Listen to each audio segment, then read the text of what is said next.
Are you ready? I've been ready. Don't give me any of your crap. Come on, we're wasting people's time.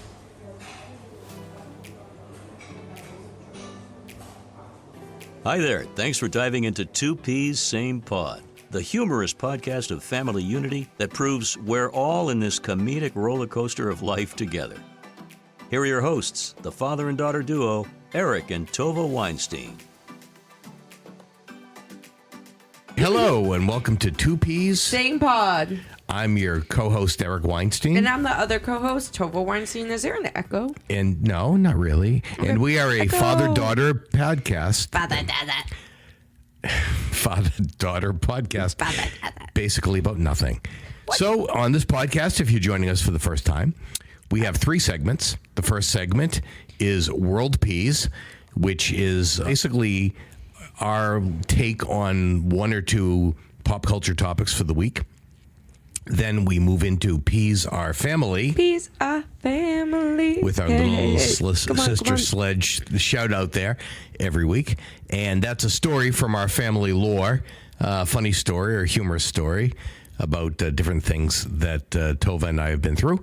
And then lastly, we end with Peas of Information.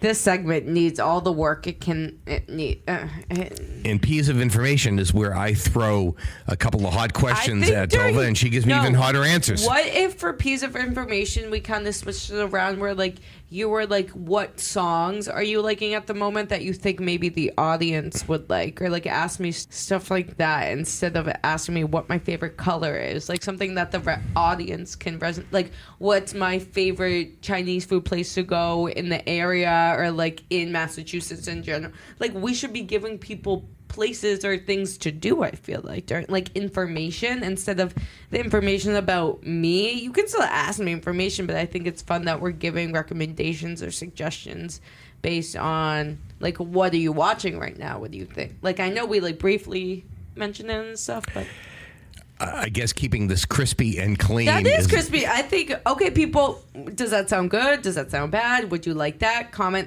thumbs up. Comment on your favorite podcasting site. Only thumbs up.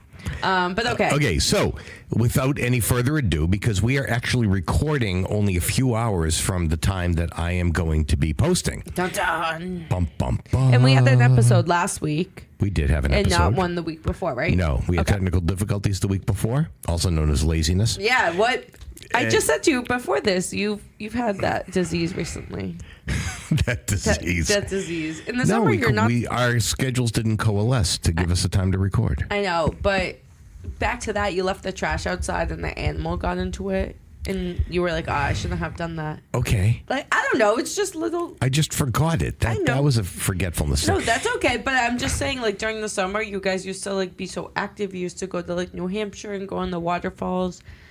You guys should get back to that. Anyway, so on the first segment, World Peas, let's jump right in.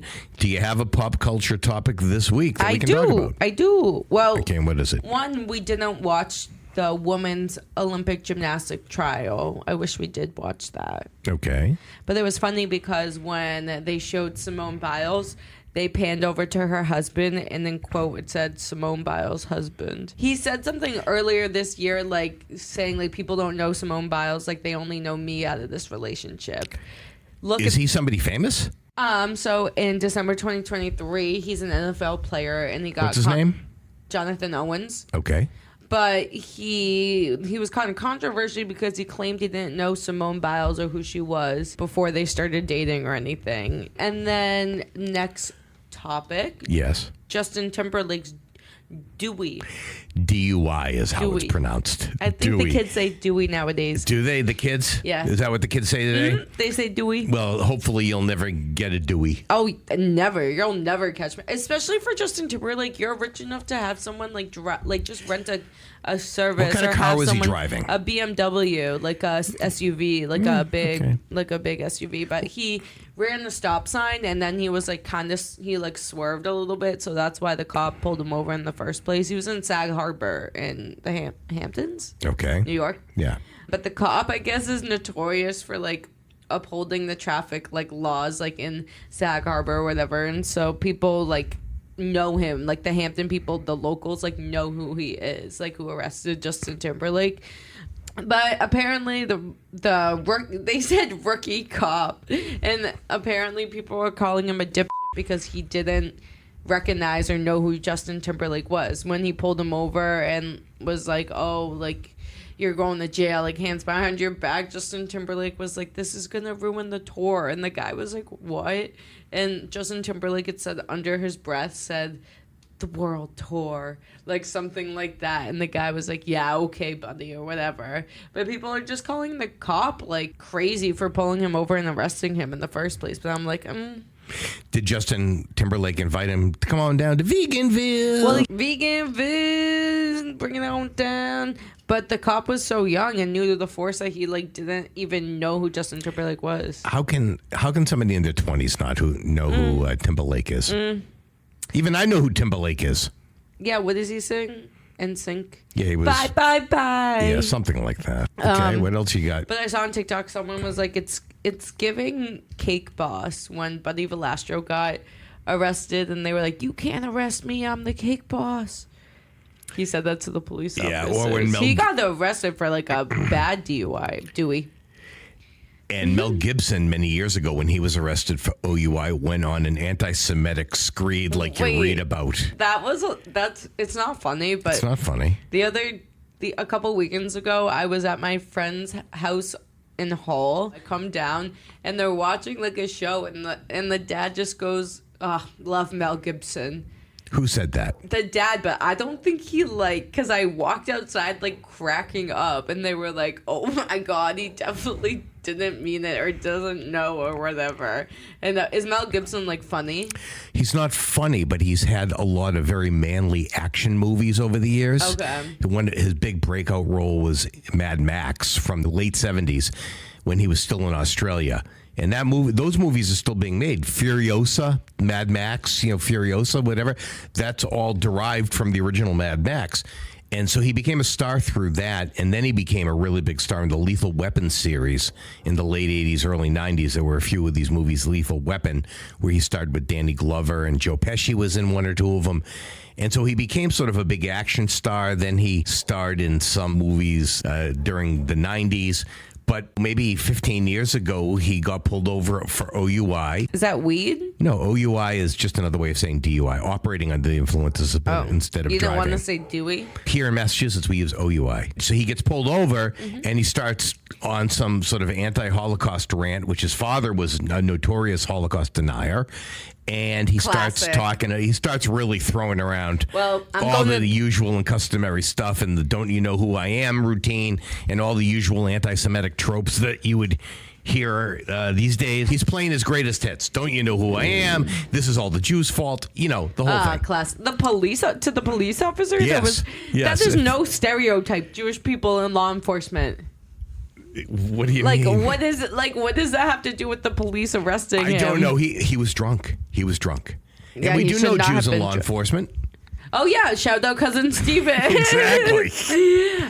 Have you and Mom watched The Bear season 3? Have you watched season 1 or 2? We haven't watched any of The Bear. Oh, my God. Oh, my God. No, we have not watched the TV show. You should watch it. We just finished the second season of Loot, which we really very much enjoyed, but unfortunately, there doesn't seem to be any season 3 coming out anytime soon. Yeah, you want to know why? No, I don't. Because it's not an enjoyable show. Okay. But the TV show Shrinking, also on Apple TV Plus.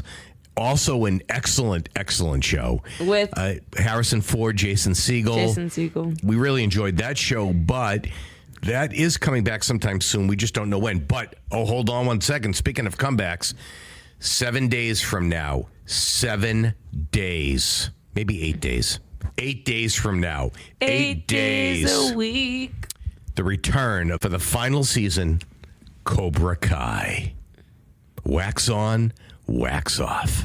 I could have stood up for that. I didn't need to sit down for that. I know, I always say that. Are you guys, sitting down? people, Are you lying down? People, I walk in after work. Some people actually work in this house. I Oh, walk my God. In, they're lounging Not around. in this house? Really? Where are you right now? Where are you? Tell the audience where you are right now. I'm Where? at the office. We're at the 1253 studios. Yes, We're not 1253 at studios. home. No. We are at my office. Okay. Which is also at the 1253 studios. Yes. And we're recording because I happen to be working today because it is Tuesday. We are about 4 hours away, like I said, from posting. And I offered to pick up Franklin so you could stay or leave work earlier or later as you please. So don't be giving me this jibba jabba. I'm giving you the jibba jabba. So my Zach Bryan concert's coming up. Oh, your Zach Bryan concert. Yes. So let's rewind a couple of weeks ago. So yes, I think what was it, June? It was late June. It was late June, and you were here at the office for some reason. So I think we had recorded that day. Yeah, I think so. And then you were going to pick up Franklin, as you often do after we record, like today. You are welcome. Thank you, because I drop off Franklin every day, and I pick him up every day. Well, you get to sit with your feet up or sleep late like today. Yeah, I sleep late. But you are hooking me up today and tomorrow, so I appreciate that. Oh, I forgot about that. Well, don't forget about that. So you're here, we're recording, everything's fine, totally fine. Mm-hmm. And I don't know, you leave here and you're about, 15, 20 minutes away from here. Mm-hmm. And you call me out of your mind. Immediately anxiety like. You are like lit up. Hit in my stomach. I called you. You called me and I had to call you back.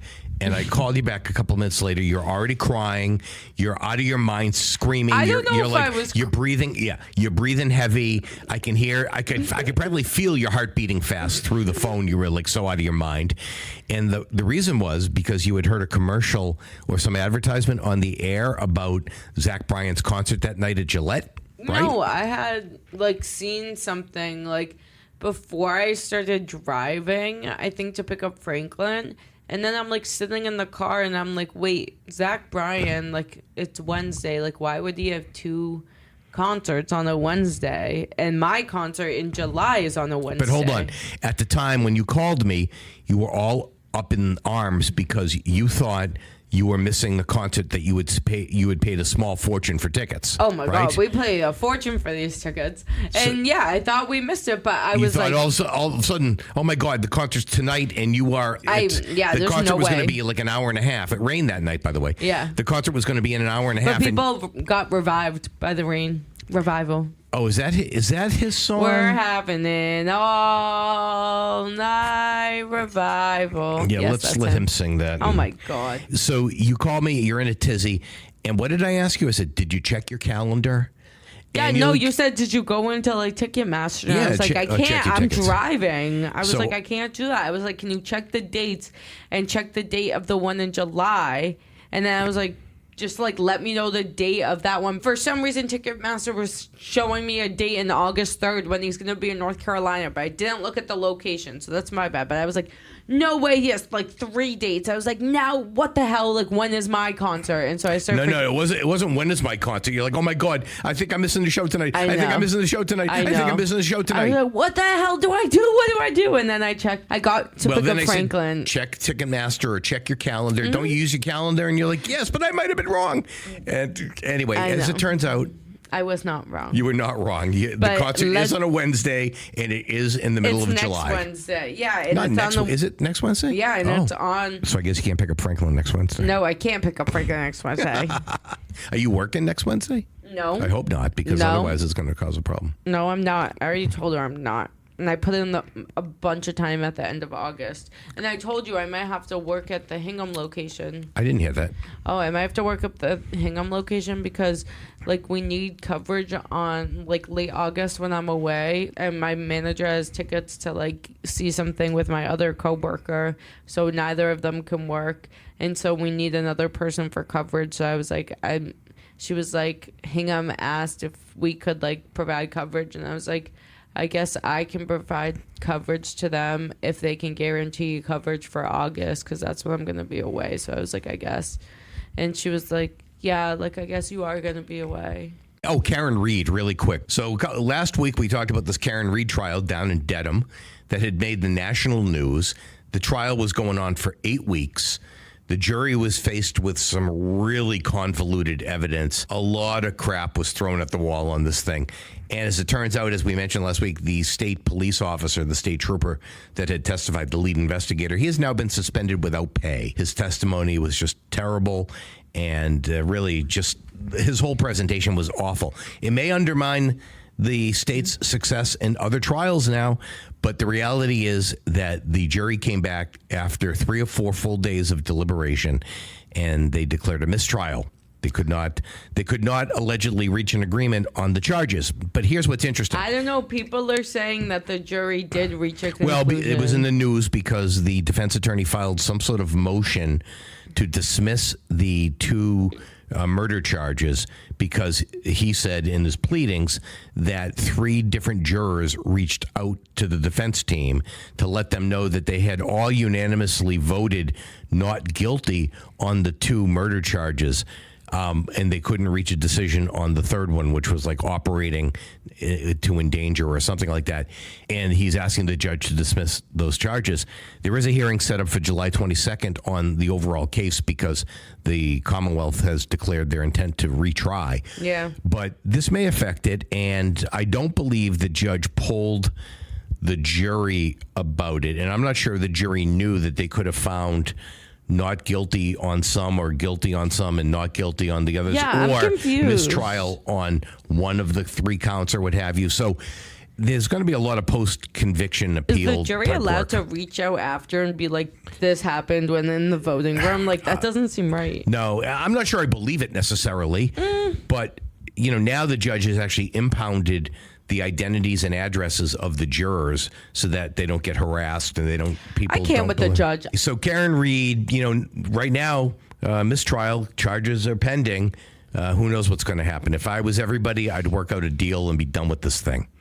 Maybe tag her for I thought you were some gonna lesser say- included offense. Did you see that video of her lawyer and her embracing after the mistrial? Which lawyer, Yannetti or The- Jackson? The main one. Alan Jackson from California. He hugged her from behind and was like embracing her. That's creepy. I know. It's like, wonder what else he knows. Okay.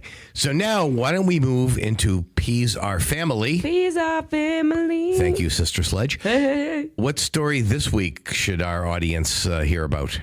In the spirit of me and Nick booking our vacation, I'm not going to give away the names of the hotels because people don't need to know where we're staying. Maybe after we'll do a full-on review. But we're going to Amsterdam, and then we're going to Barcelona.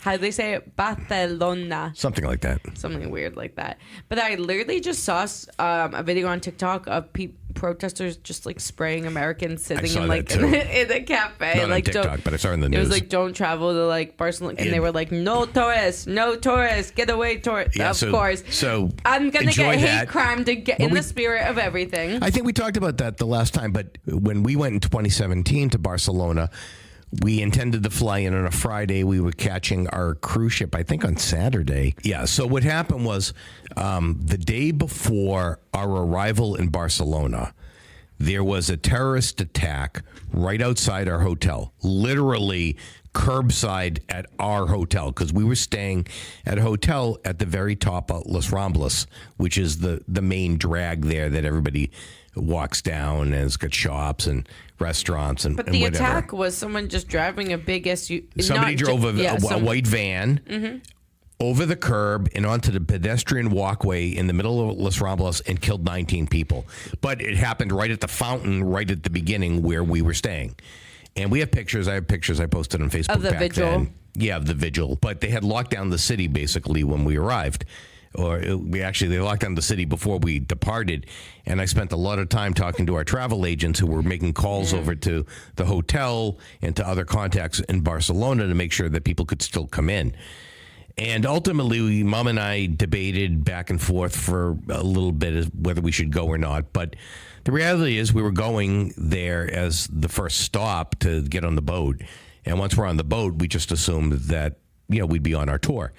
So we decided to go. And like I said, the travel agent had called over there and checked. And they told him that as long as we have our identification and we have a car service to bring us in, they'll be able to get in. And so we did reserve a car service. We had previously done that.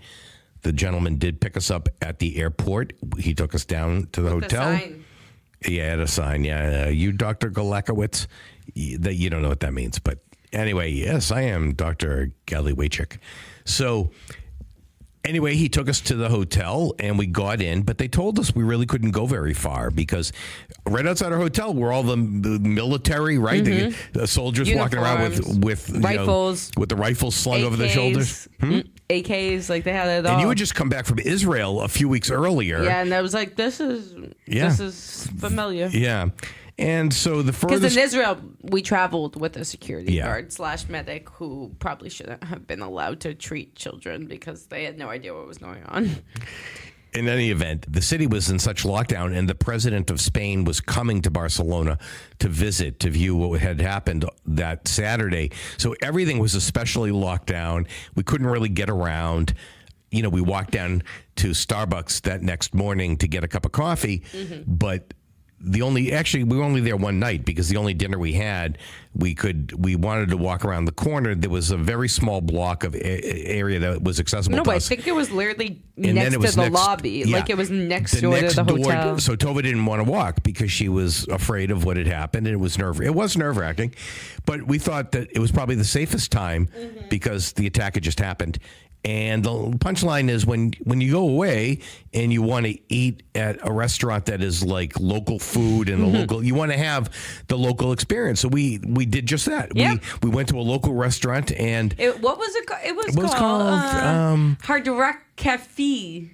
Yes, something like that. Because people, we ate at the Hard Rock Cafe in Barcelona because that was right next to our hotel, and we didn't have to walk and put ourselves at risk. And then you kids got gelato right next to it, the opposite direction, the other door next to it. Yeah, next but then to the hotel. When we pulled into the Marseilles port, there was like some scare. Yeah, so then the next day, I think we might have talked about this before, but yes, we got off. We got on the boat the next day, and then we spent. The first night going to our first stop, which was Marseille, France. And we stopped in Marseille, and that was the only port we didn't book any excursion, but we decided to get off the boat and we would take the shuttle bus to Old Port, which is like a historical area. And there's like shops and coffee shops and probably free Wi-Fi. We were just going to take the shuttle bus down there, walk around there, and then come back because we just hadn't planned anything. So we're waiting in the terminal lobby for the bus to come. The bus comes, we get on the bus, and while we're getting on the bus, both Josh and I had our phones set to the AP news alerts just for fun, and we both get a breaking news alert that there had been a terrorist attack in the Old Port of Marseille. To which I say, what the actual? Yeah, they're following us at that point. Yeah, what is going on? So I showed Mom surreptitiously. What, you like elbow her? Yeah. I'm like, check this out. She looks at that, and she looks at me with those wide eyes. She's like, oh, bazinga, we're getting off this bus. I know. It was probably right about to take off. It was. And we got off the bus, and we walked back onto the ship. I mean, better that way. There was probably more for us to do on the ship than there was what we were going to do. Sometimes you get off a ship and there's not a whole lot to do. Sometimes if you don't plan something, there's oftentimes not a whole lot to do. When me and Nick went to Honduras, it was like water, like a beach chairs. Like it wasn't like when we were in Turks and Caicos. That was at least like nicer. This was kind of just like, it was like clear water, but it just was like not what I expected Honduras I guess it was probably the part that we were in, but we just got right off the bus. We walked right back onto the boat, and I actually had to go to back so soon. Yeah, I had to go to guest services for some reason. I forget why. And then I mentioned to the woman, she said, "Oh, I thought you would," because she looked up our account and she saw that I had booked the bus pass to get down to Old Port. She goes, "Oh, you didn't want to go?" I said, "Well, actually," and I showed her the AP news alert on my phone. She goes, "Ooh, I wonder if we're going to have a lot of people coming back now." And I said, "I really don't know," but we came back. She actually refunded our bus ticket price, which was nice. But then she said, "Ooh, this could be a problem departing tonight," because when something like that happens, obviously the police are involved. There's investigations. They close some roads maybe. And I think we might have been delayed, or they just we had a late departure. But that's the same trip when we went to Sorrento and you decided to disappear down a really busy street. We didn't have we didn't have the phone where we had walking LTE. Like we could only communicate through WhatsApp when we were connected to Wi-Fi and stuff. Yeah, And but otherwise you had to pay for it. So Mom decided to pay for it. He decided to go after this happened because you decided to just go and wander around. And we're in Sorrento, Italy. Me, Josh, and my mother, who has both of them have no urgency, and I'm like, "Where's father?" And they're like, and we're like looking, texting, nothing's going through. It was terrible. He's just Terrible. So, terrible. The reason I had wandered off, to be honest with you, for our listening audience, besides being sick of you people, no, the reason I wandered off was because Sorrento is known for its inlaid wood art, meaning that these artisans are able to create some beautiful wood inlay. Okay. And I was looking at backgammon sets in a shop, and I wanted to go back and look at that again to see how much they were, because A, I like to play backgammon, and B, Is that the one with the... It's the one with dice and on the triangle board with the triangles on it. Oh, I'm thinking of badminton. Okay, so this is backgammon, not at all like badminton. But in any event, I didn't get a backgammon set. I kind of regret it. But in the meantime, yes, we had lost track of each other slightly for a very short period of time. We all knew where Franco was going to be. Franco. We all knew where Franco was our driver. We all knew where Franco had parked or where he was going to be. And we all knew what time we had to meet Franco. So there really wasn't any panic unless I didn't show up at that appointed time. But because I have a special set of skills, I was able to extract myself from the backgammon shop. Were you a Boy Scout when you were younger? Well, I was a Cub Scout, and then I bagged that because you get to a certain age and you have other interests in mind. Yeah, like when you're a Girl Scout. Something like that. So... But I anyway, that's their that's goddamn cookies. Anyway, they make some good cookies. They do make good cookies. So that is our story about Sorrento, Italy. Me and Nick were looking into maybe going to like Sorrento or like Positano, but it's expensive. It's expensive, and like the places like we would want to say just like. It wouldn't be like worth it, and then the flights back like are so expensive. We luckily got a direct flight to Amsterdam, and then the direct flight back from Barcelona. Yeah, no, that's great. Yeah. There is, I think, like 6 hours and 45 minutes, and then back it's like I think it's like 8:25 because we don't get the tailwind. But me and Nick were like, we need to pick our gosh dang seats on these flights, so we paid a little extra fee to be able to pick our seats on the long. We couldn't pick our seats on the flight from Amsterdam to Barcelona, but how long is that flight? It's only like 2 hours, I believe. It's very brief, so that's fine. Okay, let's get into the questions. Okay, so dun, dun, dun, dun, so now we move into our Piece of Information segment. And this is where I throw some hot questions at Tovah, and she gives me even hotter answers. With even hotter, what is that? Hot wings with even hotter questions. That's right. All right, I'm just going to throw some random questions at you. You don't want to take my advice about asking me my favorite artists and songs and stuff at the moment? Maybe I'll ask the second question like that. But what is the last gift you got one of your parents? Oh. It's me. I'm the gift. You're the gift that keeps on giving. Exactly. Like I'm some sort of STD. Franklin. I'm picking up Franklin. If I get home, is that a gift to us? If I get home before you, I'll bring up the barrels. Okay, people. So now you know Tovah is not a good gift giver when it comes to her parents. No. No, that's. And by the way, let me just be clear. You guys literally get mad when like anyone's like, "Yeah, we got you something." Besides Josh. No. He'll take his gifts. Let me be clear. We do not expect or desire any gifts from our children. Their presence in our lives. No, but they are gift. strict about it, guys. Like, they really don't want anything. But I think the last thing... Well, we got Mom a blanket with Franklin on it. The Franklet. What did... Me and Josh got... Or the Blanklin. You're not even paying attention to my jokes. What, the Franklin? The Franklet or the Blanklin? I like the Blanklin. Okay. There has to be something else. I surprise Mom with stuff all the time. Like, I'll be like, "Oh yeah, Mom, I got this for you when I was just walking around Marshall's," and she'll love it. And then Mom's response is, "Oh yeah, I saw that on my credit card."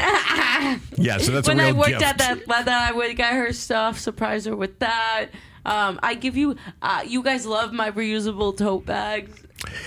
Yeah. I'd love to make dinner sometimes. Oh, really? You do make a mean cowboy caviar. Oh, I make a mean cowboy. I think you're trying to make a horse noise. I kind of want some cowboy tonight. Okay, one other thing before we go to your questions. One other thing. Okay, How would you spend $1 million? Somebody gives you $1 million and you have to spend it. You cannot save it. You can't put it in an account. You can't do anything, but you have to spend it. You have to buy something or multiple things. What do you spend the money on? I would buy 1,000 dogs in a place for them to live and people to take care of them on my property. I don't think that would cover 1,000 dogs. You think it would be way more? Yes. Okay, maybe. Knowing what our furry friend, our furry brother Franklin cost. What about 50 dogs? I want the end goal ultimately would be a bunch of dogs on a farm where they can all run and you can like just hang out with them and take care of all of them. The sad part's the health issues, but that's where the $1 million would come in. So maybe 50 dogs and are these dogs that you would get like buddy dog save it? You'd be saving dogs, yeah. Or would you be buying designer dogs? No, I wouldn't be buying designer dogs. No, you forced me and Mom to buy a designer dog. Yes, because that's a once in a lifetime. I'm gonna save dogs when I'm older because save dogs are so cute too. Yes, they are. Because we wanted to get Franklin because he's hypoallergenic and blah blah blah blah blah.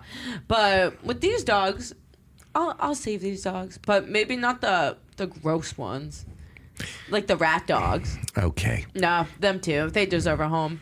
Of course they do. And Everyone then does. You might be able to win the world's ugliest dog contest. True. Like they have. Actually, give me all the ugly dogs. Actually, I'm switching it. Okay. And all the like. What? The special dogs. Just give them all to me. Okay. I like that. That's an admirable way to use the money. Yeah, I think it would also be for selfishly too. Imagine living with a bunch of dogs and then like having them line up for dinners, like have like a bunch of bowls, like and having each one go to their own and ringing. That would be hilarious. That would require some training. It would be happiness. Okay, well, no, I like that. So I'll dovetail into what you were wanting me to ask you earlier, and then we're going to wrap this episode up. What is your favorite Chinese restaurant in the suburbs? Ooh, in the suburbs of Massachusetts towards Metro West? Any of the suburbs that you've spent time in, what's your favorite Chinese restaurant? Well, so we grew up with Royal East, which was in Cambridge. Yes. And I think that's like some of the best consistent Chinese food is Su Chang's. That's still operated by the same owners. Yep, up in Peabody. That's probably like some of the most like authentic, consistently great food that we have. But I did discover a new place on Route 9, the U Dumpling House. Where Uncle Chung's used to be. Yes, it's the same owners of the people where I get my Sushi Wednesday from. Which is? AOI, Japanese. What is it? Japanese? Yeah, AOI cuisine. sushi. Yeah, they're delicious. They're also further down Route 9. They also have a boba tea place, but they opened up this dumpling house. But little did me and Nick know, we went to try it out, and they had a whole like Chinese food menu, and it was delicious. It was really good. Probably some of the best Chinese food I said I've had since Red Bull in Delaware. What about Oriental Flavors in Amherst? Yes, yeah, that's the one that was on the tip of my tongue. Oriental Flavor in Amherst, but Red Bull in Delaware. Yeah, it was great. And what is the Ithaca like? Go Blue Hens. The Ithaca like that cuisine. one was called Asia Cuisine or Asia Flavors. It was very similar to the one in Amherst. It was like Vietnamese and Korean. Are you sure? Yeah, it was Asian and it was like Chinese and Korean. I know their hot and sour soup was so good. Like that was a good meal. Yeah. Red Bull in Newark, Delaware, right near the University of Delaware, Blue Hens was very good. My favorite. Authentic. So my favorite locally, as most people know, is Sichuan Gourmet. Yeah. And they have a few, like 4 or 5 locations. Yeah, one in Brookline. Yes. And U Dumpling is at the old, like I said, Uncle Chung's location. And that was a place that I grew up eating at like three times a week. Didn't the owners do you dirty? Well, at the end. Weren't they rude? I hadn't eaten there in about 20 years. But Uncle Chung's used to be our go-to place.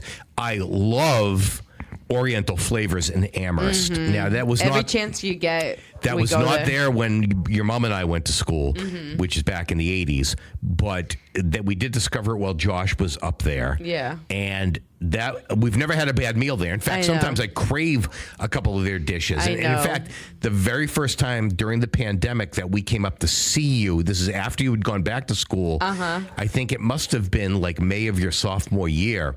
We sat outside. We sat outside. Yeah. That's where we went. And we sat outside. That was like the first time you guys had eaten like at a restaurant since that COVID was or something. Oh, and it was just so fabulous. But the food is always great, and they have like chicken dumplings, which you don't get because we don't eat pork. You know that the food at Oriental Flavor. Yeah. in You Amherst, should go to Massachusetts. U-Dumpling. Yeah, I think Mom and I will probably try it because the menu does look like it has Yeah. some of the things that Oriental Flavor in You Amherst think I has. was lying? Are you calling me a liar? Well, I ain't calling you a truther.